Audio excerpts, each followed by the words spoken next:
Hello friends, welcome to Civil Exam Guru. Civil Exam Guru YouTube channel में दोस्तों आप लोगों का हार्दिक स्वागत है। और दोस्तों मैं आज आप लोगों के लिए सर्वेइंग सब्जेक्ट पढ़ाने वाला हूं। सर्वेइंग सब्जेक्ट में मैं आप लोगों को आज थियोडोलाइट के कुछ क्वेश्चन डिस्कशन करवाऊंगा। मैंने अपने प्रीवियस वीडियो में मैंने आप लोगों के लिए chain surveying, tape surveying, linear measurement के काफ़ी सारे क्वेश्चन जो है आप लोगों को करवा दिया है, जो डायरेक्टली और इनडायरेक्टली एसएससी जेईई एग्ज़ाम में और काफ़ी सारे एग्ज़ाम में जो है पूछे गए हैं। तो आज की वीडियो में हम लोग दोस्तों डिस्कशन करने वाले हैं थियोडोलाइट के question. This is my YouTube channel और यदि आपने इस यूट्यूब चैनल को अभी तक सब्सक्राइब नहीं किया है तो सब्सक्राइब कर लीजिए। 1000 प्रश्न का हम लोग वीडियो लेक्चर सीरीज़ लेके आए हुए हैं, जिसमें मैं आप लोगों को यूपीपीएससी एई के कुछ कंसेप्ट करवा रहा हूँ। तो यूपीपीएससी एई के क्वेश्चंस जो है प्रीवियस एग्ज़ाम में या फिर कहीं ना कहीं ये जो जितने भी क्वेश्चंस होंगे वो सभी एग्ज़ाम में आपको देखने को मिलने ही वाले हैं। तो आइए अपने वीडियो को हम लोग शुरू करते हैं। हेलो फ्रेंड्स, आज के इस वीडियो में हम लोग थियोडोलाइट के क्वेश्चंस डिस्कशन करने वाले हैं। Theodolite, compass and traverse surveying. तो थियोडोलाइट है, कंपास है, ट्रावर्स सर्वेइंग है। तो थियोडोलाइट दोस्तों एक डिवाइस होता है जिसका उपयोग जो है हॉरिजॉन्टल मेजरमेंट करने के लिए, वर्टिकल मेजरमेंट करने के लिए, हॉरिजॉन्टल एंगल मेजरमेंट करने के लिए, वर्टिकल एंगल मेजरमेंट करने के लिए यूज़ होता है। कंपास जो है वो एंगुलर मेजरमेंट करने के लिए यूज़ होता है। और ट्रावर्स सर्वे जो है वो किसी भी प्रकार का उसके अंदर जो हम लोग एरिया कैलकुलेट कर सकते हैं ट्रावर्सिंग के अंदर। ठीक है, तो थियोडोलाइट हमारा बहुत ही प्यारा इक्विपमेंट होता है, बहुत फेमस इक्विपमेंट होता है, जिसको आपको इसको जानना ज़रूरी है। क्वेश्चन नंबर 1 की तरफ बढ़ने से पहले सर्वेइंग के कुछ बेसिक कंसेप्ट जो है वो भी हम लोग डिस्कशन करेंगे। मैंने अपने प्रीवियस वीडियो में आपको कुछ सर्वेइंग के बेसिक्स क्वेश्चंस आप लोगों को करवाए हुए हैं, जो डायरेक्टली एसएससी जेईई एग्ज़ाम के प्रीवियस ईयर के क्वेश्चंस हैं। तो ये जो क्वेश्चंस जितने भी हैं वो बाकी दूसरे एग्ज़ाम में भी दोस्तों रिपीट होते हैं। तो आपको इतने क्वेश्चंस तो कम्प्लीटली कर ही लेना पड़ेगा। उसके बाद दोस्तों मैं आप लोगों के लिए इंजीनियरिंग सर्विस एग्ज़ाम का भी लेक्चर सीरीज लेके आया हुआ हूँ, जिसमें मैं आप लोगों को पढ़ा रहा हूँ building material subject. Building material subject में मैंने सीमेंट के टॉपिक को कंप्लीट करवा दिया हुआ है, और उसके बाद दूसरे टॉपिक्स को जल्दी मैं उसको लेके आने वाला हूँ। तो आपको दोस्तों काफ़ी सारे बेनिफिट्स हों, इसके लिए मैंने सॉइल मैकेनिक्स सब्जेक्ट का एसएससी जेईई का क्वेश्चंस पूरा करवा दिया है। बिल्डिंग मटेरियल सब्जेक्ट के पूरे क्वेश्चंस एसएससी जेईई के करवा दिए हैं। फ्लूइड मैकेनिक्स के पूरे क्वेश्चंस एसएससी जेईई के करवा दिए हैं। और कंक्रीट टेक्नोलॉजी के पूरे क्वेश्चंस एसएससी जेईई के करवा दिए हैं। मैंने प्लेलिस्ट बनाई हुई है, यदि आपने उनको देखना चाहते हैं तो आप वहाँ पर जाके देख सकते हैं। तो आइए अपने इस वीडियो को शुरू करते हैं। आज का पहला क्वेश्चन है, well condition triangle does not need any angle less than, does not have any angle less than. Well condition triangle के अंदर कोई भी एंगल जो है वो कितने डिग्री एंगल से कम नहीं होना चाहिए। तो दोस्तों हमें पता है कि वेल कंडीशन ट्रायंगल के अंदर जो कोई एंगल होता है वो 30 डिग्री से कम नहीं होता, मतलब मिनिमम 30 डिग्री होना चाहिए और मैक्सिमम 120 डिग्री होना चाहिए। मतलब 30 डिग्री से कम नहीं होना चाहिए और 120 डिग्री से ज़्यादा नहीं होना चाहिए।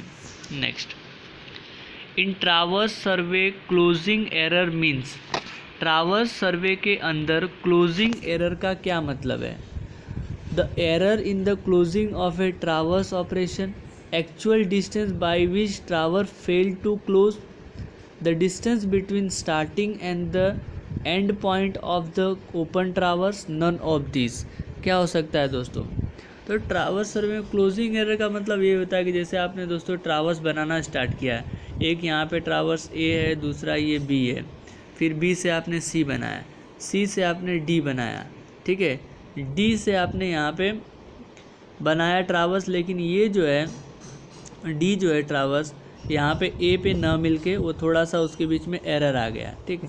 तो ये जो एरर आया है जिसमें ट्रावर्स ओपन हुआ है, ट्रावर्स क्लोज नहीं हो पा रहा है, तो उसी डिस्टेंस को हम लोग बोलते हैं दोस्तों एक क्लोजिंग एरर। तो ऑप्शन बी सही हो जाएगा, actual distance by which traverse fail to close. मतलब एक ऐसी डिस्टेंस जिसमें ट्रावर्स जो है वो कम्प्लीटली क्लोज नहीं बन पाता है, उसको हम लोग बोलते हैं closing error. Plotting of inaccessible point on a plane table is done by, plotting of inaccessible point, ऐसा पॉइंट जहाँ पे पहुँचना संभव नहीं है तो उसको हम लोग प्लेन टेबल पे कैसे प्लॉट करते हैं। तो उसके लिए हमारे पास दोस्तों 4 मेथड, कौन सी मेथड यूज़ करते हैं इनएसेसिबल पॉइंट के लिए? Intersection, traversing, radiation, none of this. कौन सी मेथड हम लोग यूज़ करते हैं? तो दोस्तों जो पॉइंट इनएसेसिबल होते हैं, जहाँ पे हम लोग पहुँच नहीं सकते हैं, उस पॉइंट को प्लॉट करने के लिए हम लोग दोस्तों यूज़ करते हैं इंटरसेक्शन मेथड। क्या यूज़ करते हैं? Intersection method. Plane table surveying दोस्तों एक ऐसा इक्विपमेंट है जिसके अंदर हम लोग रीडिंग लेना और कैलकुलेशन वर्क, मतलब कि प्लॉटिंग और रीडिंग, कैलकुलेशन, ये सब हम लोग ऑन द स्पॉट साइट पर ही कर लेते हैं। रीडिंग को ले जाके हम लोग ऑफिस में कोई ऑफिस वर्क या ऑफिस में कैलकुलेशन करने का वहाँ पे काम नहीं होता है। Plotting and reading both can be done at the simultaneously at the same time during the plane table surveying. Now in the next question number 4, in surveying compass the bearing are observed in. Surveyor compass के अंदर जो bearing होता है वो किस प्रकार का bearing होता है? होल सर्कल बियरिंग होगा, रिड्यूस बियरिंग होगा, या फिर दोनों हो सकता है, या फिर नन ऑफ दिस। बियरिंग क्या होता है दोस्तों? तो किसी भी स्टेशन पर जो ट्रावर्स हम लोग ड्रॉ करते हैं, नॉर्थ से जो एंगल बनता है उसको हम लोग बोलते हैं बियरिंग। बियरिंग अब हमारे पास 2 प्रकार की होती है, एक होती है क्वाड्रेंटल बियरिंग और दूसरा होता है whole circle bearing. Quadrantal bearing जो है वो 90-90 डिग्री का होता है क्वाड्रेंट का। होल सर्कल बियरिंग जो है ऑलवेज नॉर्थ से मेजर करते हैं, ठीक है। तो ये पूछा गया है क्वेश्चन के अंदर कि सर्वेयर कंपास के अंदर जो बियरिंग होता है वो होल सर्कल बियरिंग होगा कि रिड्यूस बियरिंग होगा कि कौन सा होगा? तो याद रखिएगा दोस्तों, सर्वेयर कंपास के अंदर जो बियरिंग होता है वो रिड्यूस बियरिंग होता है, मतलब क्वाड्रेंटल बियरिंग होता है, ठीक है। Next, 2 point and 3 point problem are a method of. 2 point and 3 point problem are a method of. 2 point problem और 3 point प्रॉब्लम का जो मेथड है वो किसका होता है? तो ये मेथड ऑफ रीसेक्शन में होते हैं। मेथड ऑफ रीसेक्शन में 2 point problem and 3 point problem होते हैं। Next, the bubble tube parallel to the telescope of theodolite should be more sensitive since it control. Bubble tube parallel to the telescope of theodolite, एक जो bubble tube जो है वो किसके लिए helpful होता है दोस्तों? तो थियोडोलाइट की सेंटरिंग करने के लिए, थियोडोलाइट की सेंटरिंग करने के लिए हम लोग बबल ट्यूब यूज़ करते हैं। तो शुड बी मोर सेंसिटिव, ये ज़्यादा सेंसिटिव होता है। सिंस इट कंट्रोल, ये क्या कंट्रोल करता है? Horizontal axis, vertical axis, axis of the bubble tube, या नन ऑफ द अबव। क्या कंट्रोल करता है दोस्तों? तो ये बबल ट्यूब जो है वो हॉरिजेंटल एक्सिस पे होता है, हॉरिजेंटली ऐसा बना होता है। आपने देखा होगा इसके अंदर लिक्विड्स भरे होते हैं, तो ये लिक्विड सेंटर में आ जाता है, तो इसको हम लोग कह सकते हैं कि हाँ इसकी सेंटरिंग हो चुकी है, ठीक है। आगे बढ़ते हैं। Accuracy of measurement in A chain surveying does not depend on. Accuracy of measurement in chain surveying does not depend upon. Chain surveying के अंदर जो एक्यूरेसी है वो किसके ऊपर डिपेंड नहीं करता है? Length of the offset, offset आप कितना भी ले लो, कितने भी लेंथ का ले लो, उसके ऊपर डिपेंड करेगा या नहीं करेगा। Scale of the plotting, importance of the features, general layout of the chain line, किसके ऊपर डिपेंड नहीं करता है? Accuracy does not depend on this. तो दोस्तों general layout of chain line, जो चेन लाइन आप ले रहे हो उसके लेआउट के ऊपर डिपेंड नहीं करेगा। ऑफसेट के लेंथ के ऊपर डिपेंड करेगा, स्केल के ऊपर डिपेंड करेगा, फीचर्स मतलब कैसा है, प्लेन एरिया है, अंडुलेशन एरिया है, कैसा एरिया है, उसके ऊपर भी डिपेंड करता ही है। आगे बढ़ते हैं। Different between the face left and face right observation of theodolite is 3 second, the error is. यदि फेस लेफ्ट और फेस राइट ऑब्जर्वेशन थियोडोलाइट के बीच का जो डिफरेंस है वो 3 सेकेंड है, तो 3 मिनट है, सॉरी दोस्तों 3 मिनट है, तो एरर जो है वो कैसा होगा? तो एरर जो है दोस्तों क्या होता है कि जब फेस लेफ्ट और फेस राइट के बीच में कुछ भी डिफरेंस हो जाती है, यदि फेस लेफ्ट और फेस राइट 0 नहीं होता है तो वहाँ पे कुछ एरर डेवलप होता है। तो उनके बीच में यदि इतना डिफरेंस है तो एरर जो होगा वो 1 डिग्री 30 मिनट हो सकता है, 1 डिग्री 30 मिनट हो सकता है, ठीक है, 1 डिग्री 30 मिनट हो सकता है।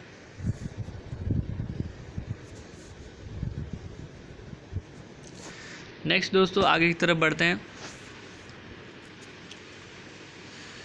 Detail plotting in plane table surveying is generally by. Plane table surveying के अंदर जो डिटेल प्लॉटिंग होती है वो हम लोग किससे करते हैं? रीसेक्शन से, ट्रावर्सिंग से, both resection and traversing and radiation. Plane table surveying के अंदर जो डिटेल प्लॉटिंग वर्क किया जाता है वो रेडिएशन मेथड से करते हैं। किससे करते हैं? रेडिएशन से। किससे करते हैं दोस्तों? रेडिएशन से। Next question number 10, theodolite is an instrument use for measurement of. Theodolite एक ऐसा इंस्ट्रूमेंट है जिसका उपयोग हम लोग किस चीज़ को मेजरमेंट करने के लिए करते हैं? थियोडोलाइट जो इक्विपमेंट है उसको मेजरमेंट करने के लिए हम लोग किस चीज़ का मेजरमेंट करने के लिए यूज़ करते हैं? Horizontal angle and the vertical angle, distance only, horizontal angle only, vertical angle only. तो थियोडोलाइट इक्विपमेंट से दोस्तों हम लोग हॉरिजेंटल एंड वर्टिकल दोनों एंगल जो है वो हम लोग निकाल सकते हैं। If the magnetic bearing of the sun at the place at the noon in the southern hemisphere is 167 degree, the magnetic declination at that place is। तो दोस्तों थ्रू बियरिंग क्या होता है? तो थ्रू बियरिंग जो है उसका फॉर्मूला होता है is equal to magnetic bearing और प्लस और माइनस मैग्नेटिक डिक्लिनेशन, यही फार्मूला होता है। तो हमें जो है मैग्नेटिक बियरिंग दे दिया है 160 डिग्री और मैग्नेटिक डिक्लिनेशन पूछा है, ये क्या है? मैग्नेटिक डिक्लिनेशन पूछा। ट्रू बियरिंग क्या होगा? Eight the Noon true bearing 180 degree लेके चलते हैं और मैग्नेटिक डिक्लिनेशन को ला के माइनस कर दीजिए, 13 डिग्री पॉजिटिव आ रहा है। तो 13 डिग्री पॉजिटिव आ रहा है मतलब क्या होगा? 167 डिग्री साउथर्न हेमिस्फीयर में मैग्नेटिक डिक्लिनेशन। तो 13 डिग्री जो है वो आ रहा है दोस्तों, सॉरी थोड़ा सा मिस्टेक हुआ है, नून में। Eight the place at the Noon in the southern hemisphere is 167 degree, the magnetic declination eight the place is. तो आंसर दोस्तों इसमें 13 डिग्री वेस्ट दिखाई दे रहा है, 13 डिग्री वेस्ट होगा। Next, the angle between prolongation of the preceding line and the forward line of the traverse is called। angle between prolongation of preceding line and the forward line, जैसे मान लीजिए दोस्तों एक ये लाइन है, अब ये एंगल बना दिया, तो angle between prolongation of preceding line और ये फॉरवर्ड लाइन, तो ये एंगल को हम लोग क्या बोलते हैं? Direct angle, exclude angle, deflection angle, included angle. क्या बोलेंगे दोस्तों? तो इसका आंसर जो है वो डिफ्लेक्शन एंगल है। कैसा है? Deflection angle. Angle between prolongation of preceding line and the forward line. जैसे मान लीजिए ये एक ट्रावर्स है तो यहाँ से आपने खींचा, दूसरा एक ये है, तो प्रीसीडिंग लाइन का जो एंगल है ये वाला और फॉरवर्ड लाइन का जो एंगल है ये वाला, तो ये जो एंगल बनेगा वो उसको हम लोग डिफ्लेक्शन एंगल बोलेंगे। If the end point of a line are free from local attraction, the difference between fore bearing and the back bearing at the line should be. If end point of a line are free from local attraction, यदि दोस्तों वहाँ पे कोई भी local attraction नहीं है तो four bearing और बैक बियरिंग के बीच में डिफरेंस जो है वो कितने का होना चाहिए? 180 का। कितने का होना चाहिए? 180 degree. Fore bearing is equal to क्या होता है? तो ऐसा ले लीजिए, back bearing is equal to क्या होगा? फोर बियरिंग और प्लस ऑफ माइनस 180 डिग्री। यदि फोर बियरिंग 180 डिग्री से कम है तो प्लस करेंगे, 180 डिग्री से ज़्यादा है तो माइनस करेंगे। Fore bearing of a line C D is 324 degree 45 minute, the back bearing of the line is. क्या करेंगे दोस्तों, 180 ज़्यादा है तो माइनस कर दीजिए, 180 इसमें से माइनस करेंगे तो कितना आएगा, माइनस कर दीजिए 180, 4 आ गया और 12 में से 8 गया तो 4, 144 डिग्री 45 मिनट कितना आ रहा है,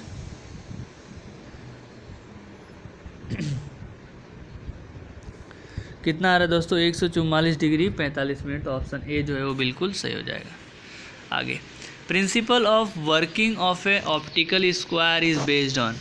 ऑप्टिकल स्क्वायर का जो प्रिंसिपल है वो किसके ऊपर बेस्ड करता है, double reflection, double refraction, reflection या रिफ्रैक्शन। तो answer is double reflection. Compute the angle between the line A B and AC if their respective bearing are this and this. Compute the angle between line AB and AC. AB और AC line के बीच का angle A से हम लोग यदि कर रहे हैं तो यहाँ से, और ये बियरिंग हमको दिया, कौन सा बियरिंग दिया है दोस्तों वो इसमें लिखा नहीं गया है। फोर बियरिंग मानेंगे तो यदि ये जो है यहाँ से 52 डिग्री बनाएगा, फिर उसके बाद 328, तो यहाँ से ऐसे कुछ आएगा। ठीक है दोस्तों, तो इसको हम लोग अभी रहने देते हैं। इसका आंसर मैं आपको बता देता हूँ कितना है। आंसर इसका जो दिया गया है वो ऑप्शन डी बताया जा रहा है, तो इसको हम लोग कम्प्लीटली सॉल्यूशन करेंगे। देखेंगे आगे next question, whole circle bearing of a line is 287 degree 15 minute, the reduce bearing of a line is. तो दोस्तों नॉर्थ, आपको ये पता ही होगा, नॉर्थ, साउथ, ईस्ट और वेस्ट, ये 4 क्वाड्रेंट हम लोग बनाते हैं। ठीक है, होल सर्कल बियरिंग हमेशा जो है वो नॉर्थ से मेजर करता है, और 287 डिग्री 15 मिनट है, मतलब कि 270 से ज़्यादा है, मतलब कहीं ना कहीं ये 4th क्वाड्रेंट में लाइज करेगा। जब ये 4th क्वाड्रेंट में लाइज करेगा तो नॉर्थ और वेस्ट के बीच में ऑप्शन आना चाहिए। ऑप्शन जो है नॉर्थ वेस्ट के बीच में होना चाहिए, तो आंसर जो है वो सी डायरेक्टली हो जाएगा। और आप लोग करोगे क्या, तो इसको 360 से माइनस कर दोगे, तो जैसे 360 से माइनस करोगे तो आपको आंसर मिल जाएगा north west 72 degree 45 minute.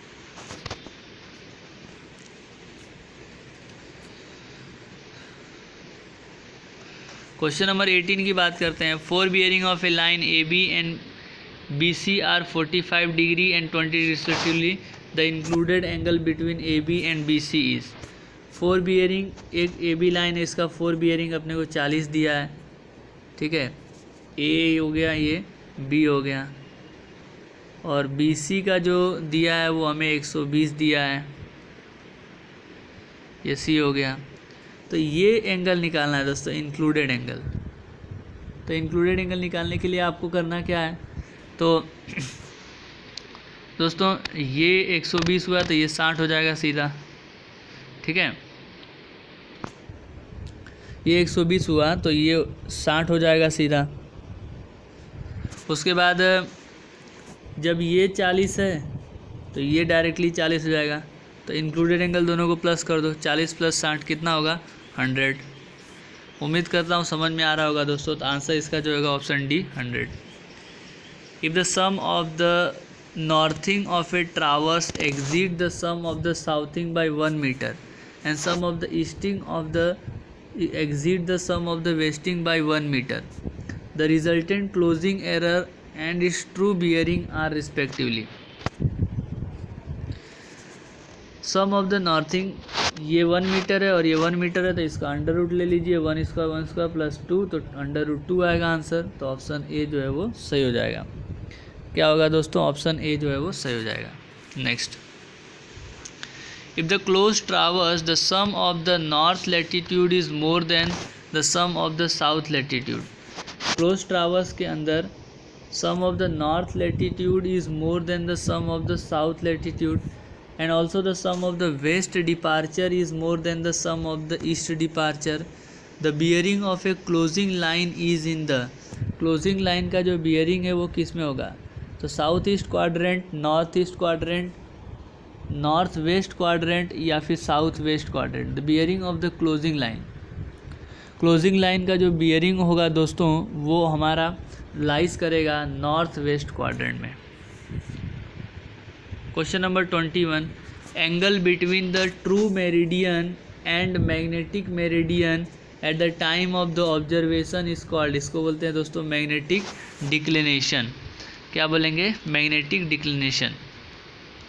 Angle between true meridian and the formula आपको याद होना चाहिए दोस्तों. एक true meridian is equal to क्या होता है, magnetic meridian plus of minus magnetic declination. तो ऑप्शन बी करेक्ट हो जाएगा दोस्तों, magnetic declination. Next, radiation, intersection and the resection are. Compass surveying technique नहीं, चेन सर्वेइंग नहीं, लेवलिंग टेक्निक नहीं, प्लेन टेबल सर्वेइंग सही. तो ऑप्शन डी जो है दोस्तों वो सही हो जाएगा. Radiation method, resection method and intersection method तीनों जो है वो प्लेन टेबल सर्वेइंग मेथड के टेक्निक्स हैं. In whole circle bearing of a line is 210 degree 0 minute 0 second. Its quadrantal bearing is. तो 210 दोस्तों कहाँ पे आएगा वो आपको पता होना चाहिए. ये नॉर्थ हो गया, ये साउथ हो गया, ये ईस्ट हो गया और ये वेस्ट हो गया. तो 270 से कम 180 ज़्यादा है तो थर्ड क्वाड्रेंट में आएगा. थर्ड क्वाड्रेंट जो साउथ वेस्ट लाइज कर रहा है तो आप साउथ वेस्ट बता दोगे डायरेक्टली. ऑप्शन ए जो है वो सही हो जाएगा. Next, most accurate instrument for measuring horizontal and the vertical angle is. ऐसा कौन सा इंस्ट्रूमेंट जो है वो सबसे एक्यूरेट मेजरमेंट करता है हॉरिजेंटल और वर्टिकल एंगल को. तो हॉरिजेंटल और वर्टिकल एंगल को एक्यूरेटली मेजर कर पाता है दोस्तों थियोडोलाइट. ठीक है. Next, when the magnetic bearing of the sun at the noon is 185 degree 20 minute the magnetic declination will be. तो याद रखिएगा दोस्तों 180 से ज़्यादा है तो इसको 180 से माइनस कर दीजिए और वो ईस्ट की तरफ लाइज करेगा.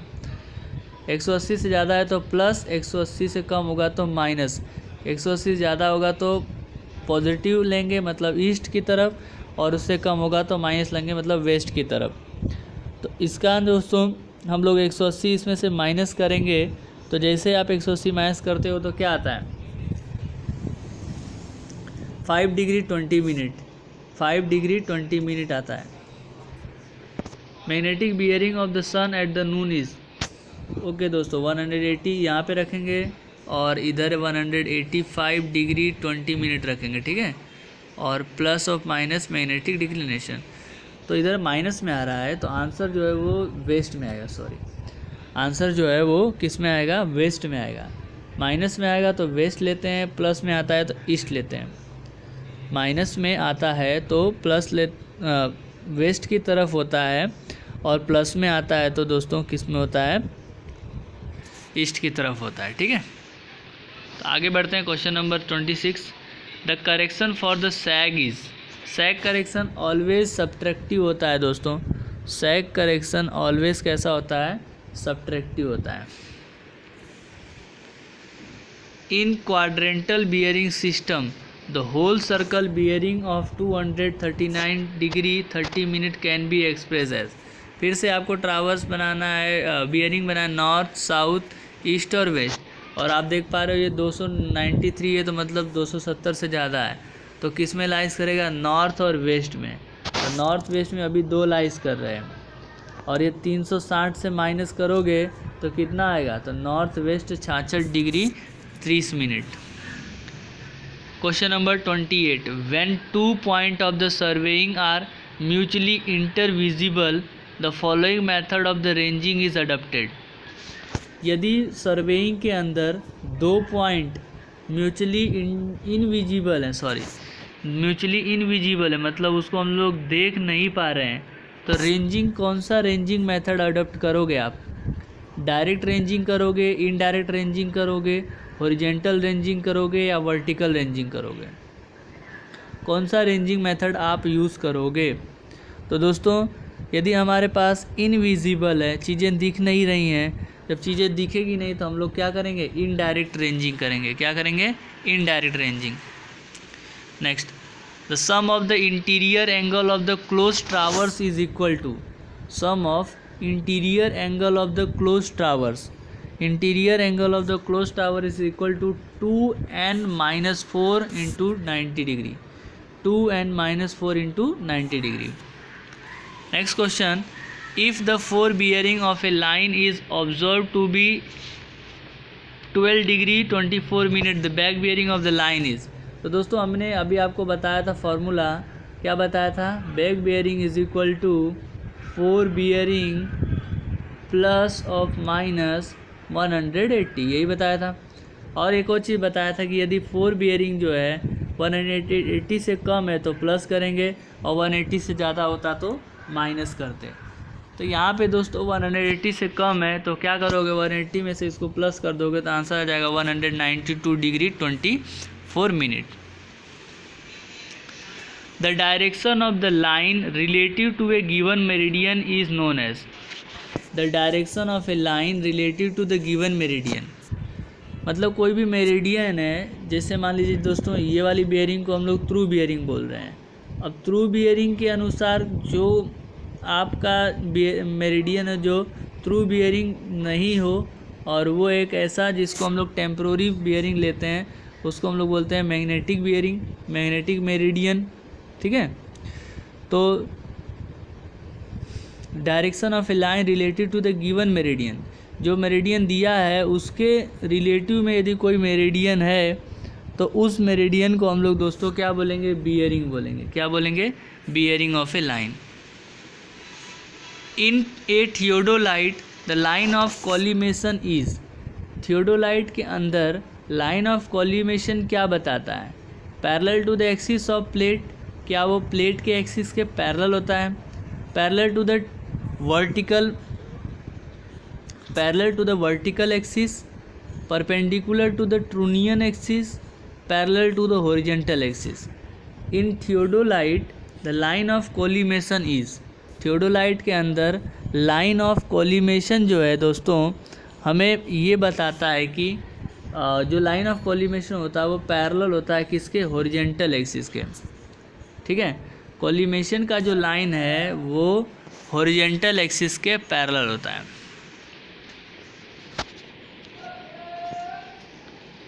नेक्स्ट क्वेश्चन की तरफ बढ़ते हैं। Question number 33, how does the size of theodolite specify, किसी थियोडोलाइट की साइज़ को हम लोग कैसे बता सकते हैं, by the length of the telescope, by in diameter of the vertical circle, by the diameter of the upper plate, by the diameter of the lower plate. Size of the theodolite is specified by, किसके द्वारा theodolite की size को हम लोग specify करते हैं, theodolite की size को हम लोग फिक्स करते हैं किसके द्वारा, by the diameter of lower plate. दोस्तों लोअर प्लेट के डायामीटर के अनुसार हम लोग थियोडोलाइट के साइज़ को स्पेसिफाई करते हैं, मतलब उसको फिक्स करते हैं। दो प्लेट होता है थियोडोलाइट के अंदर, अपर प्लेट एंड लोअर प्लेट, और दो सर्कल होता है, हॉरिजॉन्टल सर्कल और वर्टिकल सर्कल। जब हम लोग रीडिंग लेते हैं दोस्तों थियोडोलाइट के अंदर तो हम लोग उसका एडजस्टमेंट करने के लिए, टेम्प्रोरी एडजस्टमेंट के लिए कि फुट स्क्रू वगैरह हम लोग इस्तेमाल करते हैं, ठीक है। Next, in a close traverse, close traverse में क्या होता है, different between fore bearing and back bearing should be 90 degree, sum of the included angles should be 2n-4 time right angle where n represent the number of the side, sum of the included angles should be 2n-4 times the right angle where n is the number of side, none of these। क्या हो सकता है दोस्तों, close traverse के अंदर, in close traverse the sum of the included angles should be 2n-4 times the right angle where n represent the number of side। तो यदि हमें टोटल एंगल निकालना है तो हम लोग क्या कर सकते हैं, इंक्लूडेड एंगल निकालना है तो इंक्लूडेड एंगल का formula 2n-4 into 90 degree. Next question is horizontal angle which the true meridian makes with the magnetic meridian is called.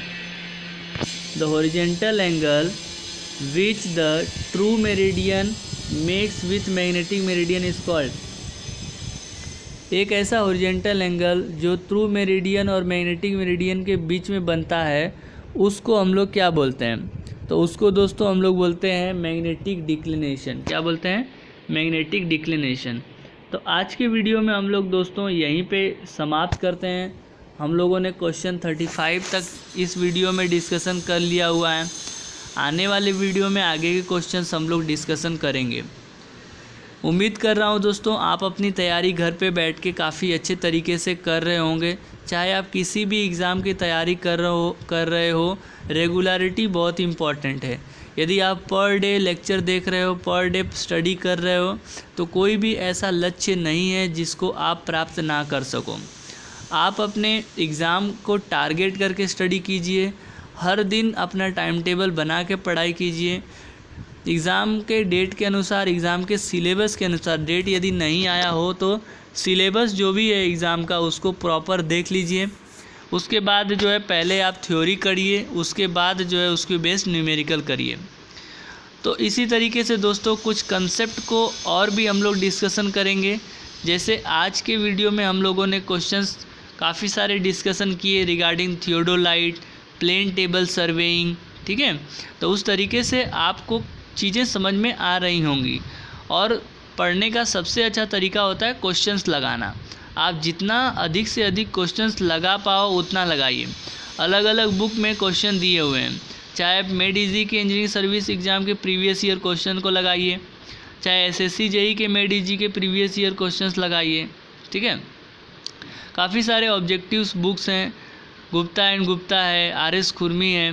तो ये बुक्स में भी काफ़ी सारे ऑब्जेक्टिव क्वेश्चंस दिए गए हैं। तो सबसे पहले दोस्तों आपको अपने हैंड रिटन नोट्स, मतलब खुद के नोट्स लिख के रखें तो वो बेटर है, जो आपको एग्ज़ाम में पढ़ने के लिए आपका हेल्प कर सके। तो इसी तरीके से दोस्तों यहीं पे वीडियो हम लोग समाप्त करते हैं। मिलते हैं अपने नेक्स्ट वीडियो में। यदि आपको किसी भी प्रकार का डाउट है तो कमेंट बॉक्स में कमेंट कीजिए। वीडियो आपको यदि पसंद आया तो वीडियो को लाइक कर दीजिए। चैनल को अभी तक आपने सब्सक्राइब नहीं किया हुआ है तो चैनल को सब्सक्राइब कर दीजिए और अपने दोस्तों के साथ शेयर कर दीजिए। Thank you very much friends for watching this video. Keep watching, keep sharing.